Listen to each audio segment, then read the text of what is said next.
How are you doing? I'm Sean. I've bought a third Fumo. It's Junko, the space mommy from Touhou project. It's a genuine Fumo from the maker, GIF themselves. I got it by pre-ordering it on AmiAmi back on October 30th, 2022. I received the order on May 17th, 2023. This video will be a comprehensive walkthrough of unboxing a product from AmiAmi and a review of this genuine Fumo. Right now, what you're seeing is me trying my best to preserve the package while unboxing it. I still try my best to not damage the package even though it was already dented. The shipping method I picked was air small packet registered, just to be clear. Anyway, there was tape underneath the shipping method paper with the receipt in the plastic bag on top of it. It's because of that my attempt to safely remove both the shipping method and the receipt from the package didn't work out the way I wanted. The shipping method paper ended up being torn unevenly, while the receipt ended up being crumpled up, but to a lesser degree. By the way, the plastic bag the receipt is kept in has a sticky seal. Here are photos of what the shipping method paper and the receipt looks like. There's a QR code on the shipping method paper, as you can see. I'm showing it to you from the back because the receipt is blocking the paper from the front, so it is inverted. I'm not sure what else I can show you besides that. That took a while. Removing the papers blocking the opening of the box took me more than 9 minutes. Alright, I'm finally opening the box. It's so rare for me to use a box cutter, and I did it with both of my hands. Anyhow, I made sure to not penetrate too deeply into the box to not damage anything inside. After finishing with the box cutter, the first thing you see are the labels on the box. Recyclable cardboard and M1.5L. I don't know what the latter means. You notice that the papers were placed the other way around because of how the products and gifts were placed. This made me confused because I didn't know which way was the other way around. I wanted to know where the front was. Moving on, the first thing you're greeted with in the box is an AmiAmi poster card, whatever it's called. The corner is bent a little. This is cute. It has the company's mascot thanking us for using their service. There's a bunch of information on it. There are English, Korean, and Chinese. You can scan the QR codes and visit the links if you want. After taking out the poster, you see 6 pieces of paper with one of them at the bottom of the Fumo.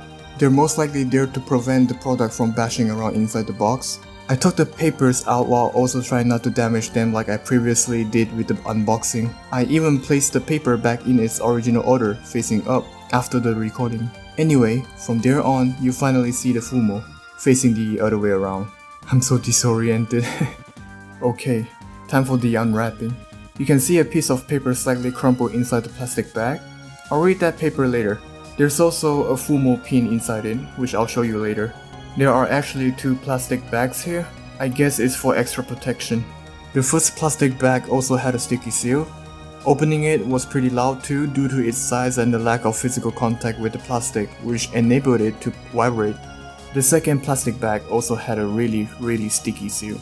Anyway, I also tried to preserve the plastic bags. I seriously have a hoarding problem. In the end, I didn't place the second bag inside the first one, so I'm still conflicted right now.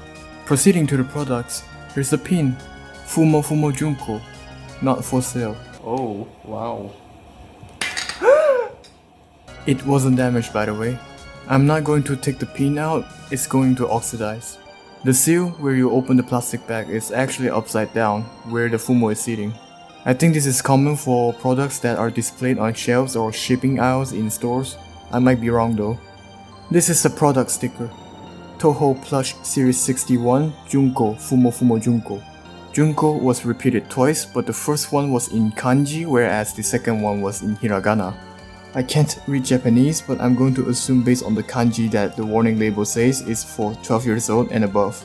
Made in China. I'm not sure what this paper is.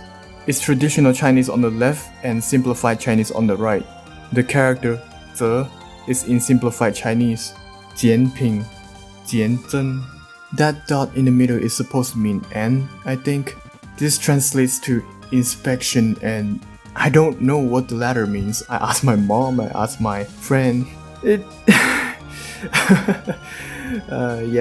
I literally translate that, it basically means observe or check and then needle.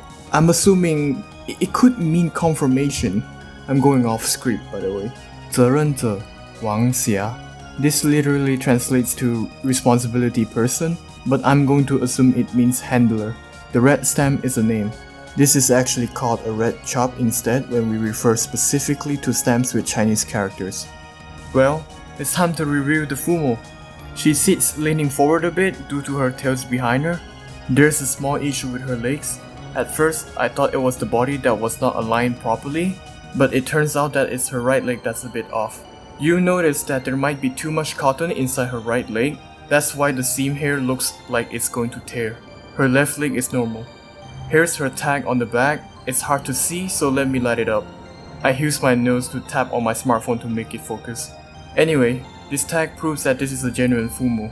I can't show it to you properly because I want to avoid damaging the plush. These are the cords of a crown. I don't know what this is specifically called, but it reminded me of those entrance fabrics that you see in Asian households. Check out this link in the description below. The crown texture feels like it's part of the crown itself. It's a different feeling compared to my bootleg Junko Fumo's red ghost insignia on the triangular piece on her mop cap.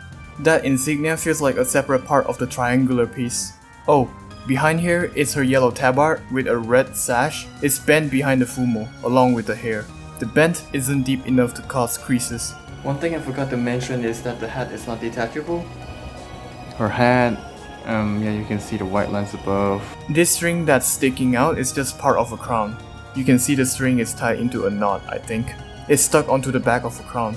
Only the right part is protruding for this Fumo. She actually has eyebrows underneath her hair.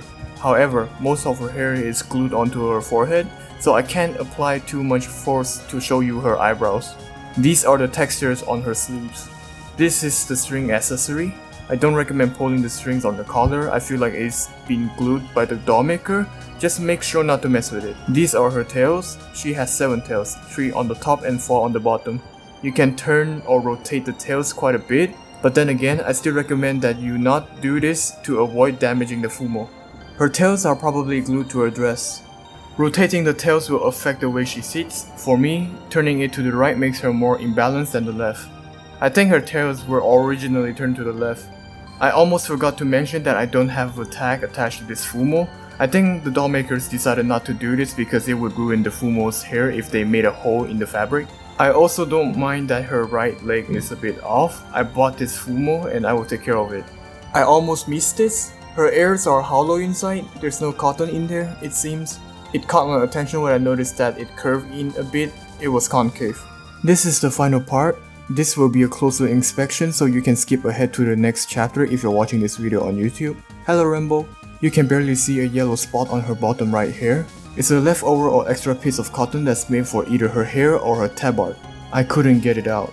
You can barely see it from the smartphone. There are dents on her crown. There's 4 lines of dents here. There are dents across the crown, which is bothering me a bit. The pattern makes it look unnatural to me. Her crown might be made of some type of plastic or polymer. This is the back of her hair. She has a spot on her right leg. It's a single cotton. I tried to take it out, but it's also stuck, just like the one on her bottom. I don't know where this cotton is from. It could be from her dress or her shoes. There's also this single line here. It's likely cotton that came from the 9-tailed fox pattern on her yellow tabard. It's not part of her attire. I took it off and preserved it after the recording. There are also the endings of her hair. You can see the cotton sticking out. They may fall off if I wash the Fumo. Hooray! You finished the review! Before you click off this video, I have a personal question for you. Is it safe to wash Junko Fumo?